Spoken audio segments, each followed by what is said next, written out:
എങ്ങനെ ഉണ്ടായിരുന്നു ഹസ്ബൻഡിന്റെ സർപ്രൈസ് വിസിറ്റ്? കരിമ്പിൻ ജ്യൂസിൽ പഞ്ചസാര ഇട്ട് കുടിപ്പിക്കുന്ന ടൈപ്പാ. അതെന്താ അത്? ഈ സ്നേഹിച്ച് കൊല്ലാന്നൊക്കെ പറയില്ലേ, അതാണ്.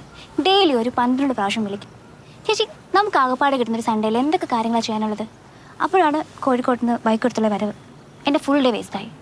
നിങ്ങൾ സ്നേഹിച്ചല്ലേ കല്യാണം കഴിച്ചത്? അന്ന് അത്ര ബോധമില്ലേ ഉള്ളൂ. ഇപ്പോൾ തോന്നുന്നു കുറച്ചുകൂടെ കഴിഞ്ഞ് കെട്ടിയാൽ മതിയായിരുന്നു എന്ന്. കണ്ട് ബോറടിച്ചു തുടങ്ങി. ഇവിടെ പിന്നെ നേരെ തിരിച്ചാണല്ലോ. 19 വയസ്സുള്ളപ്പോഴാണ് ഞാൻ നന്ദേട്ടൻ്റെ കൂടെ ഇറങ്ങിപ്പോന്നത്. ഞങ്ങൾ തമ്മിൽ ഇഷ്ടമാണെന്ന് ഇതുവരെ അങ്ങോട്ടും ഇങ്ങോട്ടും പറഞ്ഞിട്ടൊന്നുമില്ല. പിന്നെ തമ്മിൽ കാണാതിരിക്കാൻ പറ്റില്ല എന്നൊരു മൊമെന്റ് വന്നു. വീട്ടുകാരോട് പറയാനുള്ള ധൈര്യമില്ലായിരുന്നു. ഞാനാകെ കൺഫ്യൂസ്ഡായി. അപ്പം നന്ദേട്ടൻ പറഞ്ഞു, നമുക്കവരെ പറഞ്ഞ് മനസ്സിലാക്കാൻ പറ്റില്ല, ജീവിച്ച് കാണിച്ചു കൊടുക്കാനേ പറ്റൂന്ന്. അടുത്ത ദിവസം ഞാൻ വീട്ടിൽ നിന്ന് ഇറങ്ങി. കുറ്റം പറയാൻ പറ്റില്ല. ഇത് കേട്ടാൽ ആരായാലും ഇറങ്ങിപ്പോവും. ആദ്യമൊക്കെ ഞങ്ങൾക്ക് രണ്ടാൾക്ക് കണ്ണിന്റെ മുമ്പിൽ നിന്ന് മാറാൻ പറ്റില്ലായിരുന്നു. പിന്നെ മോള് വന്നു. അപ്പൊ അവളായി താരം. മോക്കെല്ലാം നന്ദേട്ടനായിരുന്നു. ശരിക്കും ഒരു അമ്മ നോക്കുന്നത് പോലെ. പാല് കൊടുക്കാൻ വേണ്ടി മാത്രം എൻ്റെ എത്തിരും. ആ ആളാ അവളെ നന്നായി നോക്കണമെന്നും പറഞ്ഞ് 15 കൊല്ലം ദുബായി പോയി നിന്നത്. ഗൾഫുകാരൻ്റെ ഭാര്യ എന്ന് പറയുമ്പോൾ എല്ലാവർക്കും അടക്കം പറിച്ചിലും തമാശയ്ക്ക. പക്ഷെ അനുഭവിച്ചവർക്കറിയാം അതിൻ്റെ പെയിന്. ഒരുമിച്ച് സ്വപ്നം കണ്ട ജീവിതം ഞങ്ങൾ വളരെ ലേറ്റായിട്ടാണ് ജീവിക്കാൻ തുടങ്ങിയത്. അപ്പോഴെനിക്കിങ്ങോട്ട് വരേണ്ടി വന്നത്. അതുകൊണ്ട് കരിമ്പിൻ ജ്യൂസിനോട് പറ മധുരം അല്പം കുറച്ചിട്ടാൽ മതിയെന്ന്. കുറച്ച് കഴിഞ്ഞാൽ അയാളുടെ ഈ ബൈക്ക് ഓടിച്ചിട്ടുള്ള വരവായിരിക്കും ഫാത്തിമ ഏറ്റവും കൂടുതൽ മിസ് ചെയ്യാൻ പോകുന്നത്. ഒരു ഹോർലിക്സ് കുപ്പിയുടെ ഫോട്ടോ അയച്ചിരിക്കുക. ഞാനൊന്ന് വിളിച്ചു നോക്കട്ടെ. അധികം ദൂരം എത്തിണ്ടാവില്ല.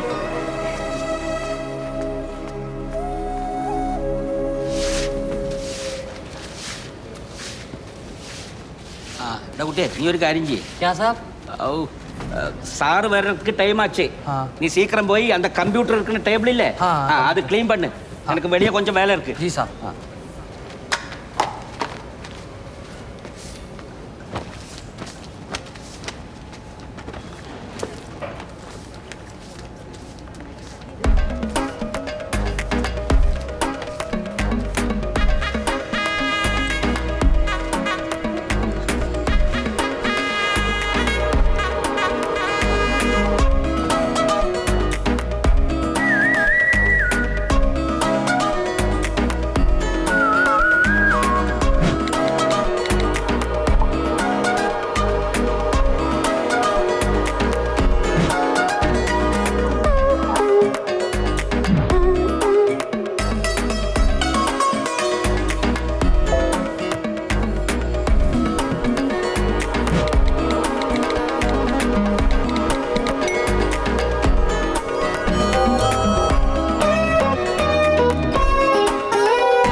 आपका गार्डन बहुत मनोहर है. मैं वो पू देख रहा था. मुझे माफ कीजिए सब. ओह सॉरी, माफ कर अंकल. ഞാൻ ബംഗാളിയല്ല, വാഴക്കാലുള്ള ഒരു മലയാളിയാ. എൻ്റെ അച്ഛൻ വക്കീല്, അമ്മ ഹൗസ് വൈഫ്, ചേച്ചി MBBS സ്റ്റുഡൻറ്റ്. ഞാൻ എൻട്രൻസ് 3 കൊല്ലമായി റിപ്പീറ്റ്. ഇതല്ലാതെ വേറൊരു പ്രാരാബ്ദം എനിക്കില്ല. ഞാനോ പറഞ്ഞ ഒരേ കോച്ചിങ് സെൻറ്ററില്ല. പക്ഷെ അവളേക്കാൾ 3 വയസ്സ് മൂപ്പുണ്ട് എനിക്ക്. വൈ എനിക്ക് അവളെ ഭയങ്കര ഇഷ്ടമാണ്. കല്യാണം കഴിച്ചാൽ കൊള്ളാമെന്നുണ്ട്. പക്ഷേ അച്ഛൻ ഇമ്പ്രസ് ചെയ്യാതെ അവള് പരിഗണിക്കൂല എന്ന് പറഞ്ഞപ്പോൾ പെട്ടെന്ന് തോന്നിയ ഐഡിയ ആണ് സാർ. എന്നെ കൊല്ലരുത്. പണി നടക്കട്ടെ. നീ വേണ്ട ഇവിടെ ഇരിക്ക്. അച്ഛാ, ഇനി ഞാൻ അടുക്കളയിൽ കയറുന്നില്ല എന്നുള്ള പരാതി വേണ്ട കേട്ടോ. നല്ല ഉഗ്രം വെജിറ്റബിൾ ബിരിയാണി ഉണ്ടാക്കിയിട്ടുണ്ട്. യൂട്യൂബ് നോക്കിയാണ്. ഇതെന്ത് പറ്റി? മൂഡ് ഓഫാ? ഇവിടെ വന്നിരുന്നേ.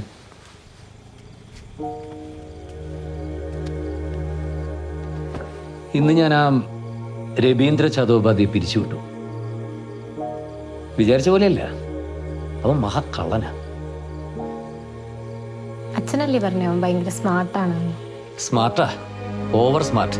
നിന്നെ പോലെ തന്നെ. രണ്ടാളും കൂടി എന്നെ ശരിക്കും പൊട്ടനാക്കി. അച്ഛൻ അതിന് എന്നെ ബ്ലെയിം ചെയ്യണ്ട. അവിടെ ജോലിക്ക് ചേർന്ന് അച്ഛനെ ഇംപ്രസ് ചെയ്യാന്നുള്ളത് അവന്റെ മാത്രം ഐഡിയ ആയിരുന്നു. അതൊക്കെ അറിഞ്ഞിട്ട് നീ എന്താ അച്ഛനോടൊന്ന് സൂചിപ്പിക്കാതിരുന്നത്? അതൊരു ഫ്രണ്ടിന്റെ തമാശയായിട്ട് ഞാൻ കരുതിയുള്ളൂ. അപ്പൊ ഞാൻ എങ്ങനെ അവനെ ഒറ്റിക്കൊടുക്കുക? സ്വന്തം അച്ഛനെ വിഡ്ഢിയാക്കുന്നതാണോ തമാശ? അച്ഛൻ എന്തിനാ ഇതൊക്കെ ഇത്ര സീരിയസ് ആക്കി എടുക്കുന്നത്? അവനങ്ങനെ ശല്യക്കാരനൊന്നല്ല. അപ്പോ നിനക്ക് ഞങ്ങളോട് എന്തും പറയാനുള്ള സ്വാതന്ത്ര്യമുണ്ട് അല്ലേ?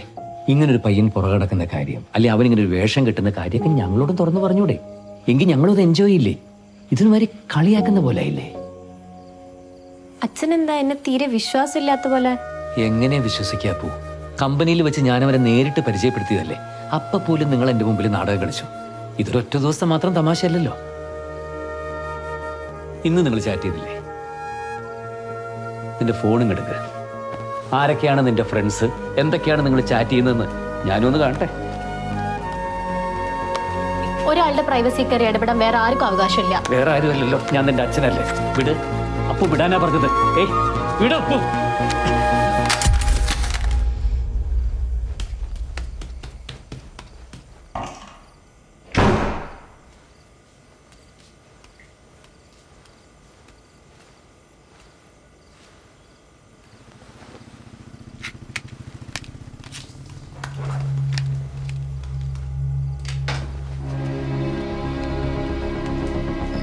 അപ്പു, അപ്പു, നീ ഇതെങ്ങോട്ടാ? എന്നെ വിശ്വാസമില്ലാത്ത അച്ഛൻ്റെ കൂടെ നിൽക്കാൻ എനിക്ക് ബുദ്ധിമുട്ടാ. അപ്പു, വണ്ടി എടുക്കരുത്. ഈ വണ്ടി എടുക്കാൻ എനിക്ക് അച്ഛൻ്റെ പെർമിഷൻ ആവശ്യമില്ല. ഇത് എന്റെ അമ്മയുടെ വീട്ടുകാർ അമ്മയ്ക്ക് വാങ്ങിക്കൊടുത്തതാ.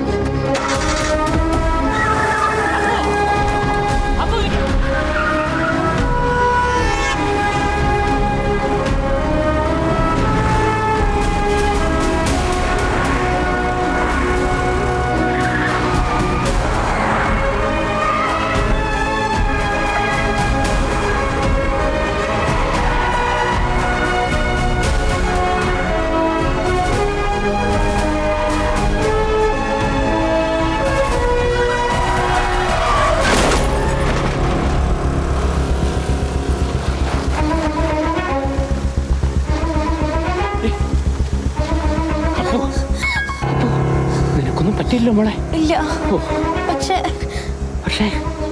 വണ്ടിയുടെ മുന്നിൽ ഒരാളുണ്ടായിരുന്നു. അയാളെ തെറിച്ച് വീഴുന്ന ഞാൻ കണ്ടു.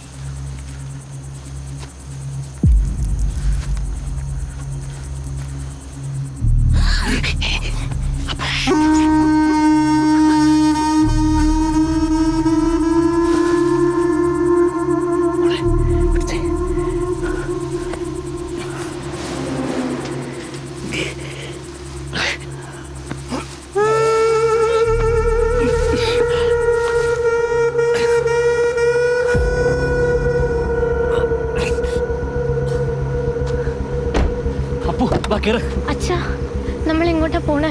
ആദ്യം ആശുപത്രി കൊണ്ടുപോകാൻ വാ. അപ്പൊ പോലീസ് കേസ് ആവില്ലേ? എനിക്ക് ലൈസൻസ് ഇല്ല. അതിന് വണ്ടി ഓടിച്ച് നീയല്ലല്ലോ, ഞാനാ. അങ്ങനെ പറഞ്ഞാ മതി. വാ. അതിന് അച്ഛന് ഇവിടുത്തെ ലൈസൻസ് ഉണ്ടോ?